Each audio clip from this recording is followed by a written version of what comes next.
लोक स्वर्ग लोक पातल तीनै लोक त हामीले शासन गरिसक्यौँ। अब वैकुण्ठ लोक जाउँ हौ।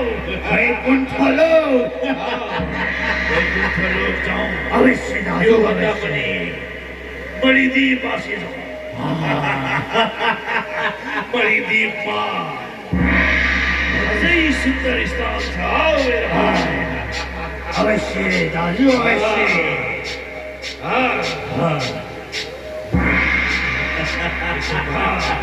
हेरा त यहाँबाट कति सुन्दर संसार देखिन्छ।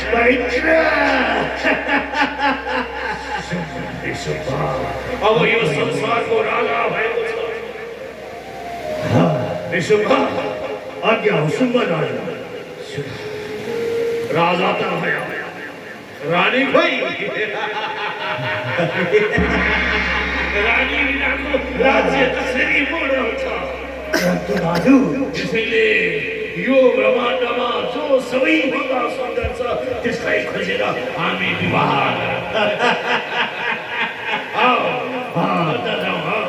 हिँड्नु दाजु उतापट्टि छ कि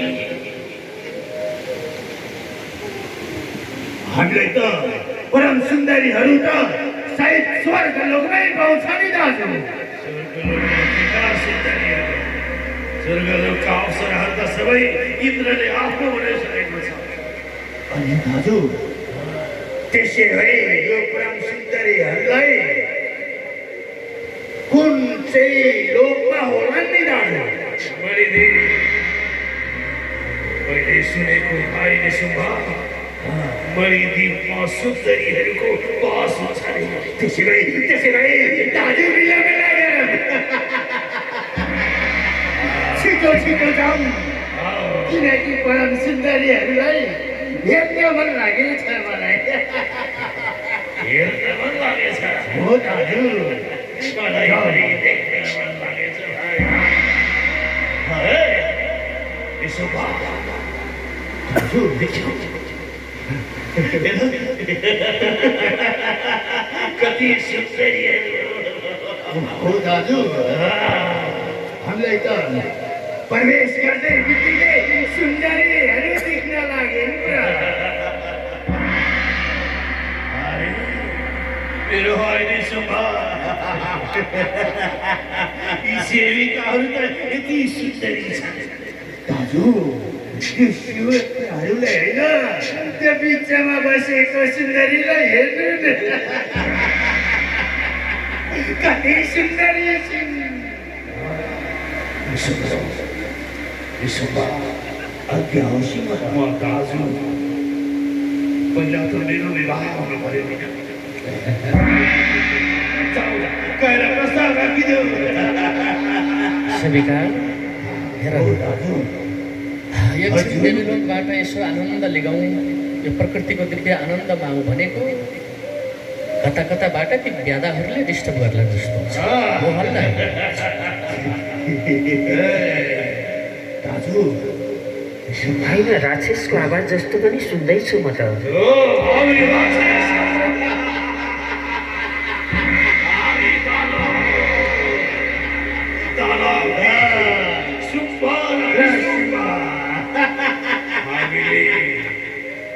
वर्षौं वर्ष तपस्या गरेर वरदान पाएका छौँ।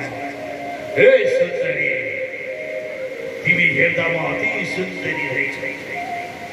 के तिमी हामीसँग विवाह गर्छौ? सेविकाहरू मैले अहिले भर्खर भन्दै थिएँ, यी दानवीहरू त हाम्रो नजिकै आएर जिस्काउँदैछन्। दाजु सुन्न, यो परम सुन्दरीसँग त हजुर होइन विवाह गर्छु म। दाजु हुँदै ब्रह्मदेवको तपस्या कसले गर्यो? मैले ब्रह्मदेवको तपस्याबाट वरदान कसले पायो? मैले। अरे मेरो बलबाट यो तिनै लोक विजय भएको छ भने यो सुन्दरी मलाई तिमीहरू को हो? हामी सुम्भा र निशुम्भा मेरो नजिक आएर हल्ला गरिरहेका छौ। हल्ला होइन, सल्लाह गर्दैछ मैले। सल्लाह सुम्ब नि सुम्ब, यहाँबाट जाऊ, यता हल्ला गरेर नबस। मैले भनेको मान। हामी कसैले भनेको मान्यो। यसो गरी तिमीलाई तिम्रो शान्तिमा बाधा पुर्याउन गएकोमा हामी क्षमा चाहन्छौँ।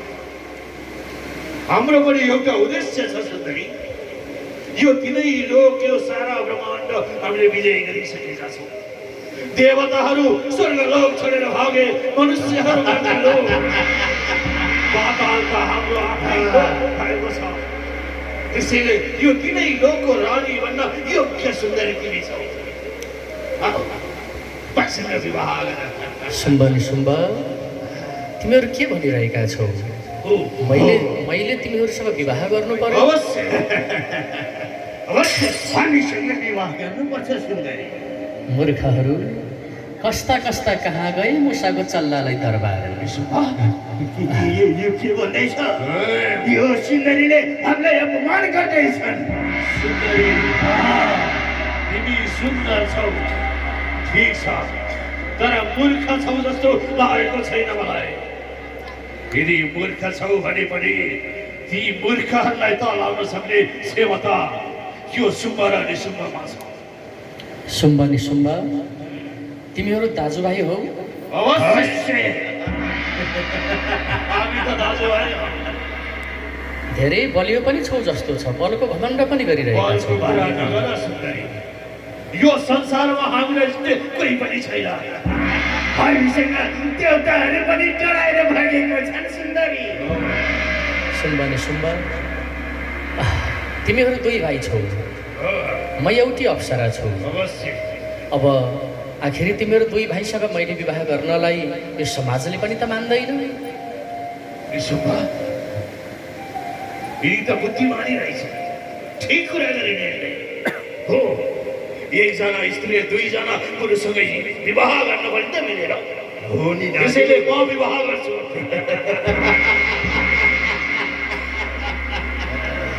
तपाईँ हेर्न दाजु, म विवाह गर्छु यो सुन्दरीसँग। म विवाह गर्छु। हामी विवाह नगरौँ। यी सुन्दरीले जसलाई भन्छन् त्यसैसँग विवाह गरौँ। त्यसै भए यी सुन्दरीसँग सोधौँ त। ए सुन्दरी, हामी दुई भाइ छौँ, तिमी एक्लै छौ। हामी दुई वीर मध्ये कसलाई छान्छौ भन? सुम्ब, तिमी पनि राम्रो छौ, भाइ निसुम्ब पनि राम्रो छ। अवश्य हेर न, म पनि विवाहको लागि यस्तो वर खोजेर हिँडिरहेको छु। मेरो हुनेवाला पति यस्तो होस्, सुरवान होस्, बलवान होस्, जसलाई देखेर विश्व ब्रह्माण्ड पनि थरथर कामोस्। तिमीले त हामीमा छ, तिमीले खोजेका हामीमा सबै गुण छ। नभन, विलम्ब नगर, रात पनि परिसक्यो। छिटो निर्णय देऊ। सुम्ब नि सुम्ब, त्यसो भए तिमीहरू दुवैजना पनि राम्रो छौ, बलियो पनि छौ। आखिरी दुवैजनासँग विवाह गर्न पनि म असमर्थ छु। यदि तिमीहरू दुई भाइ मध्येमा जुन भाइ पराक्रमी छौ, बलियो छौ, सबैभन्दा बलवान, जसले युद्धमा विजय प्राप्त गर्छौ, उसैसँग म विवाह गर्नेछु। ए सुन्दरी, सुन्दरी, तिमी यो सही त बोल्दैछौ? अवश्य सुम्ब नि सुम्ब। यसो हो भने हामी दुई मध्ये जसले पराक्रम बढिएको छ, जसले युद्धमा विजय गर्छ, उसैसँग विवाह गर्छ भन्छ। अवश्य सुम्ब। त्यसो हो भने निसुम्बा आज्ञा हो सुम्बा। निसुम्बा, हामी दानव हौँ। यदि दानव भइसकेपछि हामीले पनि त मान्नु पर्यो। जसले युद्धमा विजय गर्छ त्यसले यी सुन्दरी पाउँछ। हजुर, युद्ध जसले युद्धमा विजय गर्छ उसले यी सुन्दरी पाउनेछ। सुन्दरी, अझै म तिमीलाई भन्छु, बाचा गर। जसले युद्धमा विजय प्राप्त गर्छ उसले विवाह गर्न पाउँछ होइन त? अवश्य सुम्ब, म तिमीहरू दाजुभाइको पराक्रम हेर्न चाहन्छु। ठिक छ, निसुम्बा अज्ञास दाजु अब त दाजु होइन दुश्मन एउटा परम सुन्दरीको लागि दुश्मन आऊ तिमी भन्दा फल मेरोमा छ आऊ एउटा परम सुन्दरीको लागि तिमीसँग नृत्य गर्न लागि म तयारी छु आऊ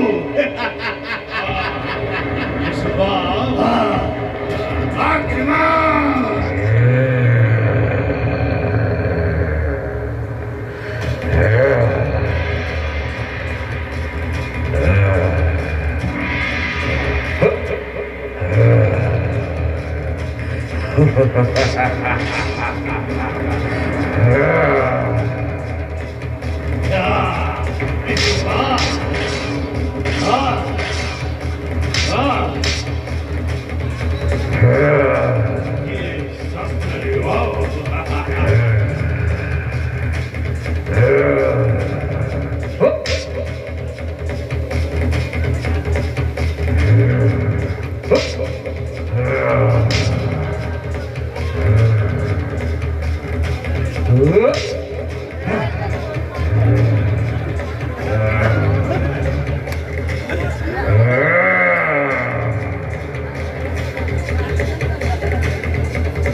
सुन्दरी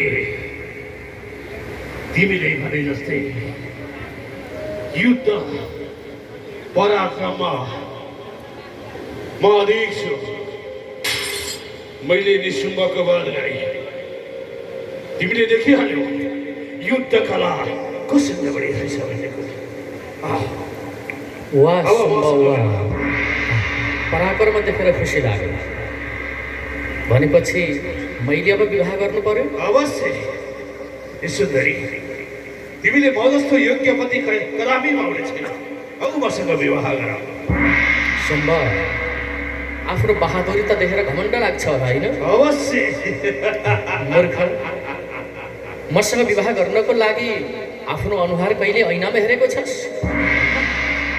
महाराज शुम्भले कदापि आफ्नो अनुहार हेर्न पर्दैन महाराज शुम्भ त यो संसारको शक्तिशाली हो राजा हो तिनै लोकको विजेता हो हेर यस्तो बलशाली निशुम्भलाई पनि मैले मारे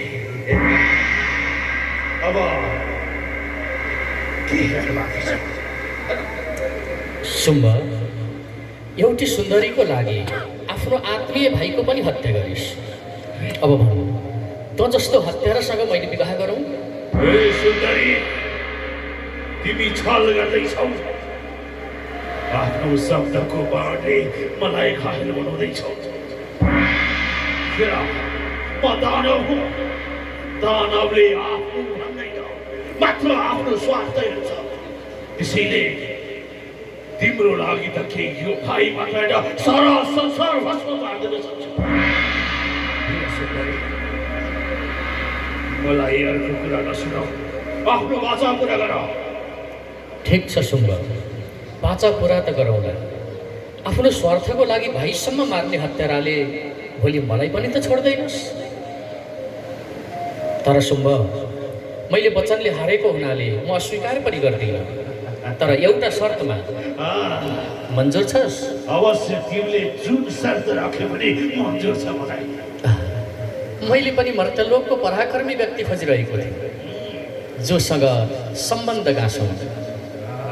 म जस्तो को होला र यो संसारमा। अनि सुम्ब निसुम्ब दाजुभाइको लडाइँ हेर्दा मलाई पनि कता कता लडाइँ लडो जस्तो पनि लाग्यो। तिमी जस्तो सुन्दरीले युद्धको कुरा त सुन्दैन। युद्धको कुरा नगर, हामी जस्ता महापुरुषहरू। सुम्ब, यदि मसँग युद्ध लडाइँ लडेर विजय प्राप्त गरिस् भने म तसँग विवाह गर्न मन्जुर छु। यदि लडाइँमा मैले विजय प्राप्त गर्न सकेँ भने त्यो लडाइँको अन्तिम अवस्थाको नतिजा नराम्रै पनि हुन सक्छ। ठिक छ, पहिला निसुम्बलाई मार्न आयो, मैले मारे, तिम्रो वचन पुरा गरे। अब तिम्रो वचन पुरा गर्नको लागि म तयार छु, तर तिमीलाई नपाई म छोड्ने छैन। ठिक छ, मसँग युद्ध गर। यदि लडाइँमा युद्धमा विजय प्राप्त भयो भने अवश्य म सुम्बकी महारानी बन्नेछु। ठिक छ, सुम्बको महारानी बन्नको लागि लायक छौ तिमी। लाऊ मसँग युद्ध गर। आइजे सुम्ब, आइजे। महाकाली, महालक्ष्मी, महासरस्वती भगवतीको आशीर्वाद छ मलाई। केही समय पश्चात युद्धमा हारेर पति भनेर सेवा गर्नेछ। आइजे सुम्ब, आइजे।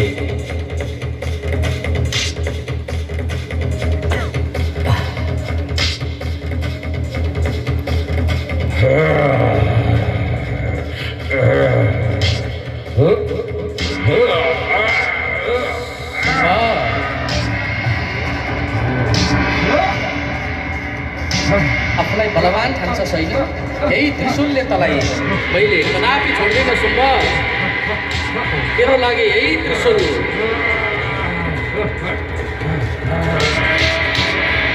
त्रिशूलले छाती चिरेर तलाई पाएन बाचा गरिदिन्छु सुम्ब। बिचरा कति धेरै घमण्ड गर्थ्यो, मलाई महारानी बनाउने सपना देखेको थियो। बिचराको आत्मालाई शान्ति मिलोस्। मूर्ख, मलाई विवाह गर्ने सपना, त जस्तो स्वार्थी एउटी सुन्दरीको लागि तैँले आफ्नो भाइ पनि मारिस्। त जस्तो हत्यारासँग महारानी बन्ने सपना, तेरो आत्मालाई शान्ति मिलोस् सुम्ब, शान्ति मिलोस्। सेविका, हेर न, एकछिन बगैँचामा आएर एकछिन शान्त वातावरणमा बसौँ भनेको यी दाजु र भाइ प्यादाहरूले आएर केही समय अलिकति गडबडी गरे। बिचरा यो पापीको हातबाट निसुम्बको पनि परमधाम, मेरो हातबाट सुम्ब पनि परमधाम। जाऊ, अब यहाँ बस्नु हुँदैन, जाऊ, देवीलोकपट्टि जानुपर्छ। सबै भक्तहरूलाई आशीर्वाद दिँदै समस्त श्रद्धालु भक्त सज्जनहरू, ल है, यदि कुनै बेला सङ्कट पर्यो भने, नारी हिंसा, नारी निन्दा, नारीको अपमान भयो भने महाकाली, महालक्ष्मी, महासरस्वती भगवती माता पाथीभरा पञ्चकन्या भगवतीलाई सम्झिनुहोला। सदैव मैले आएर हजुरहरूको रक्षा गर्नेछु। यस्ता पापिष्ट दानवीहरूमाथि, असत्यमाथि विजय प्राप्त गर्नेछु। जाऊ, देवीलोक जाऊ।